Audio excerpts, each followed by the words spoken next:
ಶ್ರೀ ಸಂಗಮೇಶ್ವರ ಪ್ರಾಥಮಿಕ ಶಾಲೆಯಲ್ಲಿ ಹೆತ್ತಮ್ಮಂದಿರ ಪಾದಪೂಜೆ ಮತ್ತು ಮಕ್ಕಳಿಗೆ ಕೈತುತ್ತು ಉಣಿಸುವ ಅದ್ಧೂರಿ ಕಾರ್ಯಕ್ರಮ. ವಿಜಯಪುರ ಜಿಲ್ಲೆ ಚಡಚಣ ತಾಲೂಕಿನ ಶ್ರೀ ಸಂಗಮೇಶ್ವರ ಕನ್ನಡ ಹಿರಿಯ ಪ್ರಾಥಮಿಕ ಶಾಲೆಯಲ್ಲಿ ಮಕ್ಕಳಿಂದ ತಾಯಂದಿರ ಪಾದಪೂಜೆ ಹಾಗೂ ತಾಯಂದಿರಿಂದ ಮುದ್ದು ಮಕ್ಕಳಿಗೆ ಕೈತುತ್ತು ಉಣಿಸುವ ಕಾರ್ಯಕ್ರಮ ಏರ್ಪಡಿಸಲಾಗಿತ್ತು. ಆ ಮೂಲಕ ವಿದೇಶಿ ಸಂಪ್ರದಾಯ ಕಣ್ಮುಂದೆ ಬರುತ್ತದೆ, ಆದರೆ ಅದರ ಬದಲು ಭಾರತೀಯ ಸಂಸ್ಕೃತಿಯನ್ನು ಪ್ರತಿಬಿಂಬಿಸುವ ಗೌರವ ಹಾಗೂ ಕೃತಜ್ಞತೆ ಭಾವವನ್ನು ಮೂಡಿಸುವ ಅದ್ಭುತ ಕಾರ್ಯಕ್ರಮ ಏರ್ಪಡಿಸಲಾಗಿತ್ತು. ತಾಯಂದಿರ ಪೂಜೆಯು ಹೆತ್ತವರ ತ್ಯಾಗವನ್ನು ಸ್ಮರಿಸಿ ಆಶೀರ್ವಾದ ಪಡೆಯುವ ಮಕ್ಕಳಿಗೆ ಬಾಲ್ಯದಿಂದಲೇ ಮಾತೃ ದೇವೋಭವ ಎಂಬ ದೈವವಾಣಿಯಂತೆ ಸಂಬಂಧಗಳನ್ನು ಗಟ್ಟಿಗೊಳಿಸಿ ಕುಟುಂಬ ವ್ಯವಸ್ಥೆಯನ್ನು ಉಳಿಸುವ ಪವಿತ್ರ ಕಾರ್ಯಕ್ರಮವಾಗಿದೆ.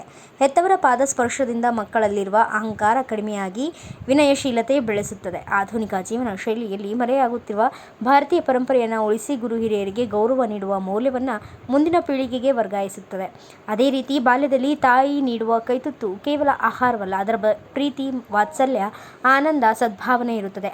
ಅಮ್ಮನ ಕೈತುತ್ತು ಅಮೃತಕ್ಕೆ ಸಮಾನ ಎಂದು ಡಾಕ್ಟರ್ ಚೋರ್ಗಿ ಆಡಳಿತ ಅಧಿಕಾರಿಗಳು ಸಂಗಮೇಶ್ವರ ಸಂಸ್ಥೆ ತಿಳಿಸಿಕೊಟ್ಟರು.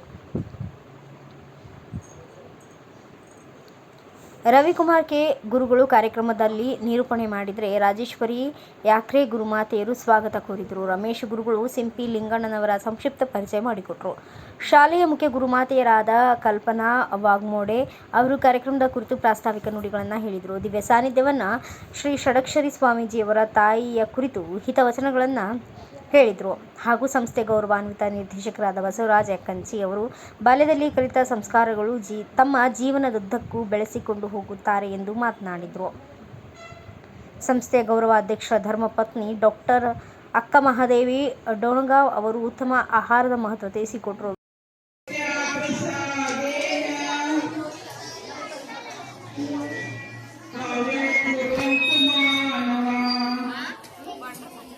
ಅನ್ರಿ ನೀವು ಟೀಚರ್ ಅನ್ಸಾತಾರ ಅನ್ರಿ.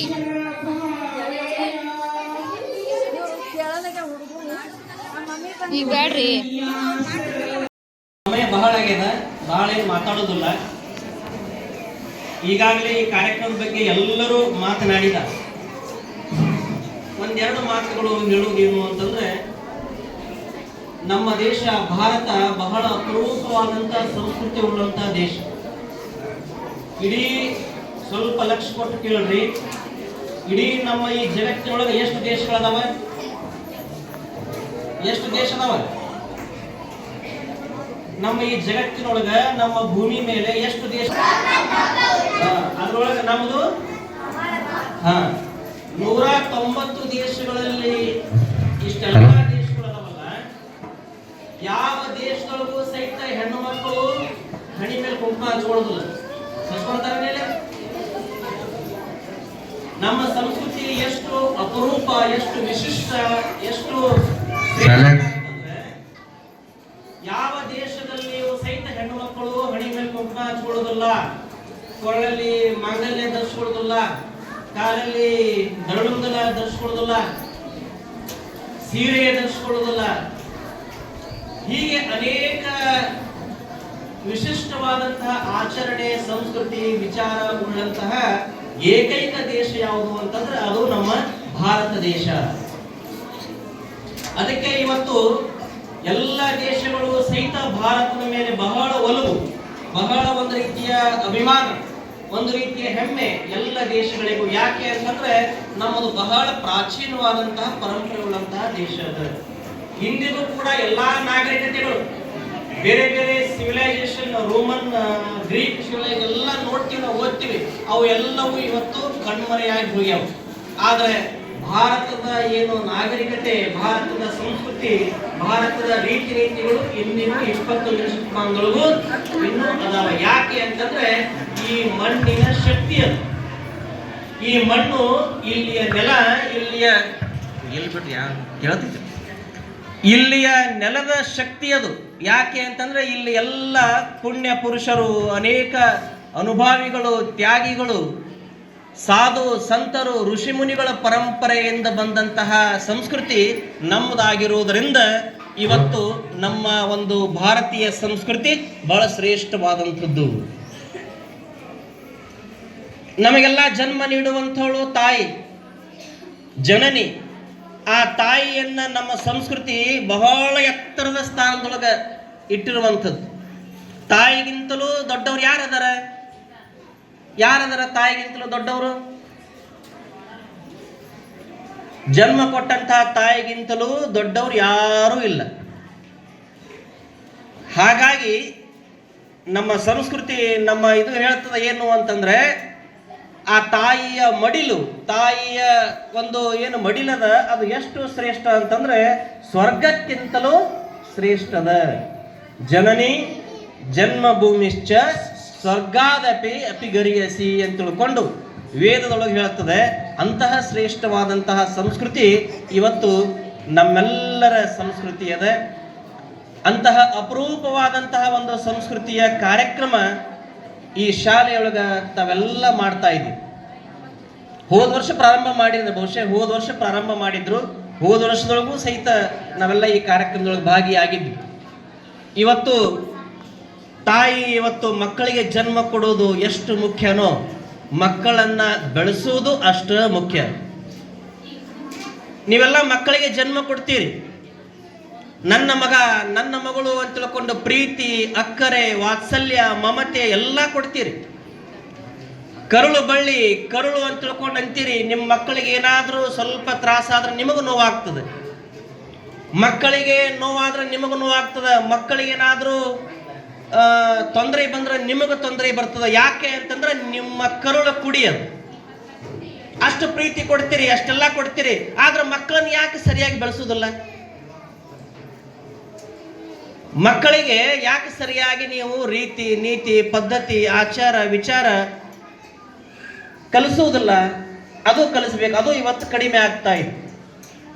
ಶಿಕ್ಷಣ ಕೊಡ್ತೀರಿ, ಶಿಕ್ಷಣದೊಳಗೆ ಶಿಕ್ಷಕರು ಎಲ್ಲರೂ ಜ್ಞಾನವನ್ನ ಕೊಡ್ತಾರೆ, ಆದರೆ ಅದರ ಜೊತೆಗೆ ರೀತಿ ನೀತಿಗಳು ಕಲಿಸುವುದು ಬಹಳ ಮುಖ್ಯ ಅದ. ಅದು ಬಹಳ ಕೊರತೆ ಇದೆ ಇವತ್ತು. ಮೊದಲೆಲ್ಲ ಗುರುಕುಲದೊಳಗೆ ಹೇಗಿರ್ತಿದ್ವು ಅಂತಂದ್ರೆ ಜ್ಞಾನದ ಜೊತೆಗೆ ಎಲ್ಲ ಬದುಕಿನ ರೀತಿ ನೀತಿಗಳು ತಿಳಿಸ್ಕೊಡ್ತಾ ಇದ್ರು. ಮಾನವೀಯ ಮೌಲ್ಯಗಳು, ಹ್ಯೂಮನ್ ವ್ಯಾಲ್ಯೂಸ್, ಮಾರಲ್ ವ್ಯಾಲ್ಯೂಸ್ ಅಂತ ತಿಳ್ಕೊಂಡು ನಾವೇನು ಕರಿತೀವಿ. ಸದ್ಗುಣಗಳು, ಒಳ್ಳೆಯ ಗುಣಗಳು, ಸದಾಚಾರಗಳು, ಒಳ್ಳೆಯ ಆಚಾರಗಳು, ಒಳ್ಳೆಯ ವಿಚಾರಗಳು, ಮತ್ತೊಬ್ಬರಿಗೆ ಕೆಟ್ಟದ್ದನ್ನು ಮಾಡಬಾರ್ದು, ಮತ್ತೊಬ್ಬರನ್ನು ಕೂಡ ನಮ್ಮಂತೆ ಅವರು ನಮ್ಮಂಗೆ ಅಂತ ತಿಳ್ಕೊಂಡು ಅವರನ್ನು ನಾವು ಗೌರವಿಸಬೇಕು, ಪ್ರೀತಿಸಬೇಕು. ಇವನ್ನೆಲ್ಲ ಮನೆಯೊಳಗ ತಾಯಿ ತಂದೆಯರು ಮಕ್ಕಳಿಗೆ ಕಲಿಸ್ಬೇಕು.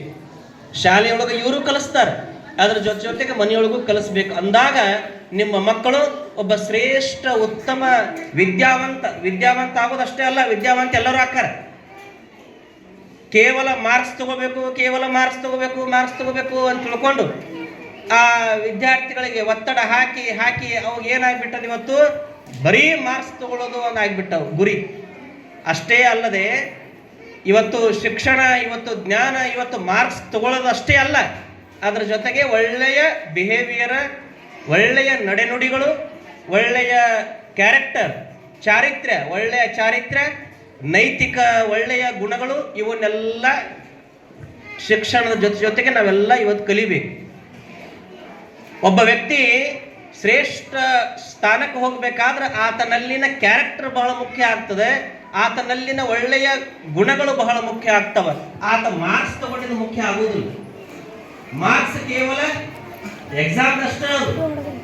ಬದುಕು ಬಹಳ ದೀರ್ಘವಾದಂಥದ್ದದ, ಬಹಳ ಕಾಂಪಿಟೇಷನ್ ಅದ, ಬಹಳ ಪೈಪೋಟಿ ಅದ.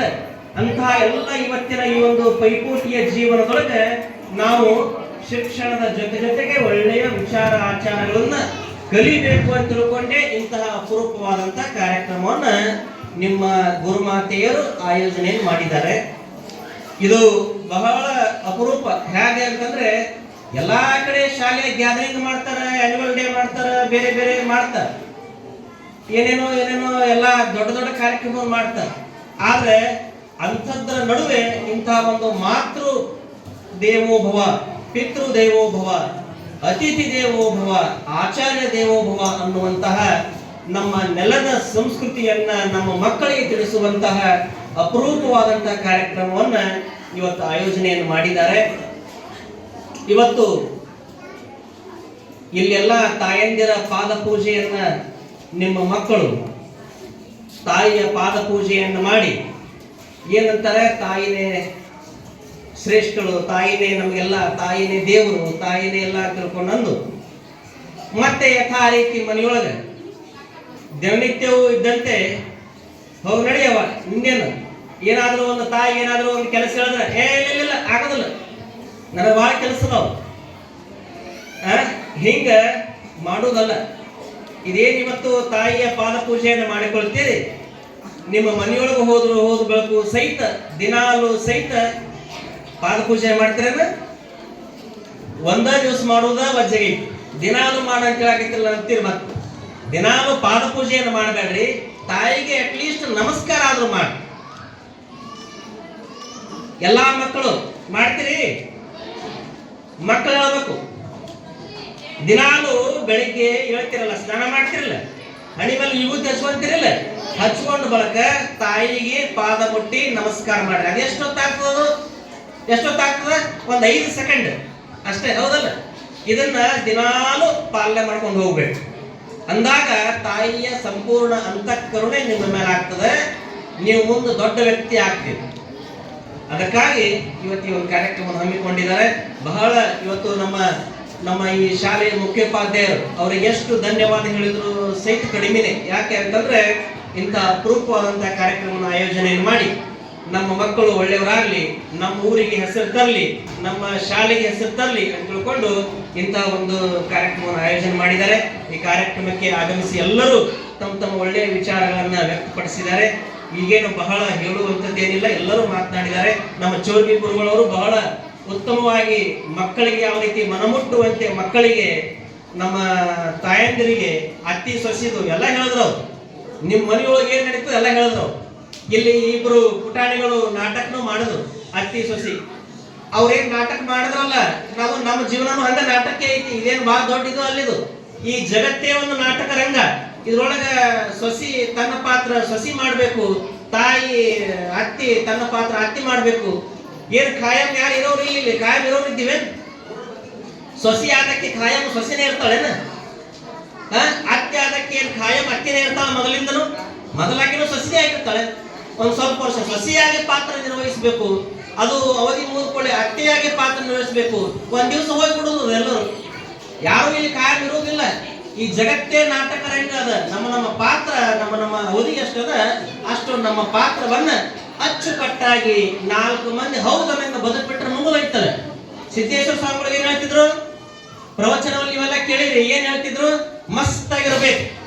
ಯಾವ ಮನಿ ಸ್ವರ್ಗ ಅಂತಂದ್ರೆ ಮನಿಯೊಳಗೆ ಎಲ್ಲರೂ ದೊಡ್ಡವರು ಸಣ್ಣವರು ಎಲ್ಲರೂ ಹಿಂಗ್ ಕುಂತು ಹಿಂಗೇನ ರೌಂಡ್ ಆಗಿ ಕುಂತು ಎಲ್ಲರೂ ನಗನಗ್ತಾ ಊಟ ಮಾಡಿದ್ರೆ ಆ ಮನಿನೇ ಸ್ವರ್ಗ ಅಂತ ತಿಳ್ಕೊಂಡು ಹೇಳಿಲ್ಲ. ಹಂಗ ಅಷ್ಟು ಇದ್ದು ಬಿಟ್ರೆ ನಾವು ಬದುಕನ್ನು ಗೆಲ್ತೀವಿ, ಸಮಾಜವನ್ನು ಗೆಲ್ತೀವಿ, ನಾವು ಎಲ್ಲವನ್ನ ಜೀವನವೇ ಯಶಸ್ವಿ ಮಾಡ್ತೀವಿ ಅನ್ನುವಂಥದ್ದು ಹೇಳಿ ಸಮಯ ಬಹಳ ಆಗಿದೆ. ನಾವು ಅತಣಿಗೆ ಹೋಗ್ಬೇಕೀಗ ಅಂದ್ರೂ ಸಹಿತ ನಿಮ್ಮನ್ನೆಲ್ಲ ಬಹಳ ಸಂತೋಷ ಆಗ್ತದೆ. ತಾಯಂದಿರೆಲ್ಲ ಬಂದಿರಿ, ಯಶಸ್ವಿ ಆಗಲಿ, ನಿಮ್ಮ ಮಕ್ಕಳ ಜೀವನ ಭವಿಷ್ಯ ಆಗಲಿ ಅಂತ ತಿಳ್ಕೊಂಡು ಹೇಳಿ ನಮ್ಮ 4 ಮಕ್ಕಳು ವಿರಾಮ.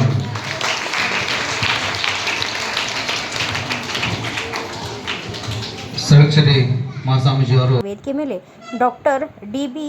ಕಟಗೇರಿ ಮತ್ತು ದಂಪತಿಗಳು, ಜಯಶ್ರೀ ಮುತ್ತಿನ, ಮಂಗಳಾ ಯಕ್ಕಂಚಿ, ವೀಣಾ ಕುಲಕರ್ಣಿ, ಸ್ಮಿತಾ ಪಾವ್ಲೆ, ರಾಜ್ಕುಮಾರ್ ಸಿಂಪಿ ಮತ್ತು ದಂಪತಿಗಳು, ಸಂಸ್ಥೆಯ ಆಡಳಿತಾಧಿಕಾರಿಗಳಾದ ಡಾಕ್ಟರ್ ಎಸ್ ಚೋರ್ಗಿ, ಸಂಗಮೇಶ್ವರ ಪ್ರಾಥಮಿಕ ಶಾಲೆಯ ಮುಖ್ಯ ಗುರುಮಾತೆ ಶ್ರೀಮತಿ ಕಲ್ಪನಾ ವಾಗ್ಮೋಡೆ ಮತ್ತು ಇತರರು ಉಪಸ್ಥಿತರಿದ್ದರು. ಕೊನೆಯಲ್ಲಿ ಎಸ್.ಆರ್. ಕಾಮಗೊಂಡ ಗುರುಮಾತೆ ವಂದಿಸಿದರು. ಬ್ಯೂರೋ ರಿಪೋರ್ಟ್ ಶ್ರೀಕಾಂತ್ ಬಗಲಿ, ಭಾರತ ವೈಭವ news, Vijayapura. Thanks for watching. Read, discuss and debate with editor Dr. Yan Prashant Rao. Wanted reporters in print, digital and visual media for Bharat Vaibhav Daily Newspaper, BV News 5 Channel and BV Fast Web News from all the talukas of Karnataka, Goa and Maharashtra. If interested, send your resume to 9019229369.